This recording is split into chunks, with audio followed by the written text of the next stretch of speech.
Two of the organizers tell me they have family in Afghanistan. I just received a statement from her campaign team. Biden administration putting further sanctions on Russia. This as millions have fled Ukraine. He's right across the street from the Columbus Convention Center. Voters made it clear in the primary. 3 civilians were killed, one being a 6-year-old. Beating that 49-year record, Archie Griffin's record. We are still waiting to see how much it could cost the state. Health officials say they have plenty of vaccines for booster shots and kids. You can hear the announcer. It is getting close to match time. It is National Jug Day, Mary Lee. She might be cheering the loudest.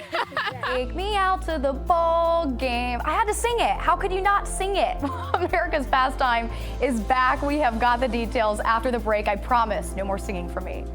Literally, I at one point had 27 U.S. flags to my name. With less than a week until Veterans Day, owner of the Flag Ladies flag store, Lori Watson, is figuring out how to combat supply chain issues. So I'm looking, am I going to fill those orders myself? I have production here. She says she will only order her flags domestically, and with limited stock, she's hired more people to make flags, and she's forced to overbuy when they become available, impacting her revenue stream. Until the customer gets the product and you can't get the money, and yet you're buying all that product. Down the road, head brewer Chris Davidson says his local business, Wolf's Ridge Brewing, is facing similar supply chain challenges, both on domestic and global imports. Grain prices are going up, hop prices are going up, and transit prices across the board are going up. On top of having to compete with larger brewers for materials. A lot of big breweries and other companies, you're also seeing it in soda and whatnot, buying up aluminum, and the little breweries were scrambling on where to buy cans. In 2020, Ohio added close to 200,000 new small businesses. Lieutenant Governor John Husted says they are essential to the state's economy. When you have a small business, that's typically owned by somebody local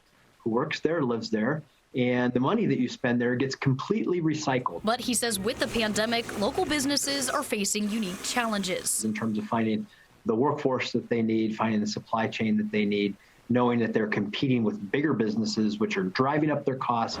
Wolf's Ridge tells me cans are becoming more accessible when it comes to crops. There's no real way to predict when they will become more available. Watson tells me she's around 1,000 orders backlogged. She also says manufacturers are hoping to have a more normal supply by her next biggest holiday. That's July 4th of 2022.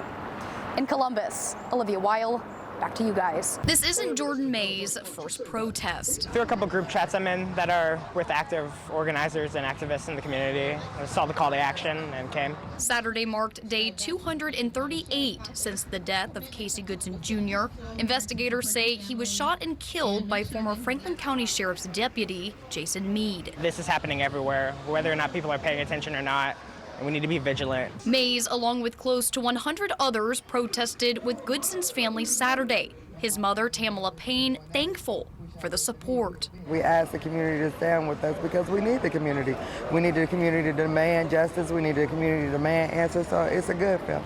Meade retired on disability July 2nd, something Payne believes should raise some questions. He bragged about how much he loved his job. So if you're a man that loved your job so much and you're so innocent, then why would you quit your job? Family attorney Sean Walton says the investigation is still active. That's why they continue to protest. What we've been doing is continuing to inform the public about this murder and calling for justice. So the system needs to allow this family to grieve and heal. And until then, Mays says he will continue to come out in support. It's important for community members to come together and show solidarity, especially because our solidarity shows our strength against the institution, and our solidarity shows our willingness to fight that institution. For Spectrum News, I'm Olivia Wile. It's Ohio State Fair time. Oh yeah, it's definitely busy today. A big week for Boots and Buckle 4-H club member Addie 4 and her family. My day starts at 5. I gotta bring the steers in to put them in the cooler, and then I'll go feed pigs. This year, they're showing 2 of them, and this one is Jackie. They love their bellies being rubbed. Addie's been showing at the fair since she was 9 years old, but this year, her brother is the one who will be competing. The pigs she raised weren't fair ready. Some of them don't turn out the way you wish, and they don't get shown.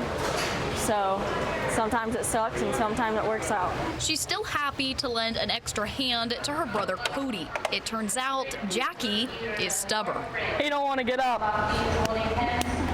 Cody will be showing on Friday. He's been competing at the fair for the last 2 years. I usually get nervous like before I go into the ring. But the hard work is worth it. Seeing the outcome and watching them grow and just seeing how they turn out.